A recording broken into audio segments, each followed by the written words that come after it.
Chernobilda qo'rqinchli siri bormi? Chernobil elektrostansiyasining ichida hali ham o'sishni davom etayotgan bir narsa bor va bu jism katta ehtimol bilan tirik. Bekzod bobo qanaqa qilib o'zi buni aniqlashgan? Gap shundaki, bolam, olimlar yillar davomida maxsus uskunalar yordamida bu xarobalarning tagidan har xil g'alati faoliyatlarni kuzatib kelishgan. Bekzod bobo, lekin u yerda radiatsiya kuchli bo'lganini hisobiga hech kim tirik qolmaydi-ku. Gap shundaki, bolalarim, u tirik jism umuman odam emas yoki qanaqadir hayvon emas. Bunaqa kuchli radiatsiya nurlanishida hatto men ham rahmatli bo'lib ketgan bo'lardi. 1986-yilda olimlar va likvidatorlar Chernobilda yer yuzidagi eng xavfli obyektga duch kelishadi.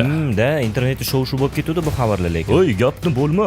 Ya'ni o'sha mashhur fil oyog'i deb nomlangan jismga bu yadro yoqilg'isidan hosil bo'lgan lava. Tasavvur qilasizmi? Gapi bo'lmadi u. Uning yaqinida turish 1 soatda 10,000 rengendan ortiq nurlanish olish degani. Bu esa odamni 1 daqiqadan kam vaqt ichida o'ldirish degani. Aytishligi bo'yicha fil oyog'ini o'rganishga borgan har bir inson shifoxonada 1 haftaga ham bormay vafot etgan. Bu jism sekin-astalik bilan yon atrofdagi любой narsani eritib, yerni qa'riga kirib borishni davom etmoqda. Eng qo'rqimchlisi shuki, bu radioaktiv massa hali ham o'lmagan. U hanuz reaksiyaga kirishmoqda. Xarobalar ostida sekin-asta tarqalib rivojlanmoqda. Uni ustiga yon atrofda boshqa joylarda ham radiatsiya kuchli joylar bor bolam. Va u joylarda xabaringlar bo'lsa har xil mutantlar tarqalyapti. Maqtanishmasin, lekin kecha 2 tugulmaydi. Gapni yana bo'ldingmi? Paddaringga.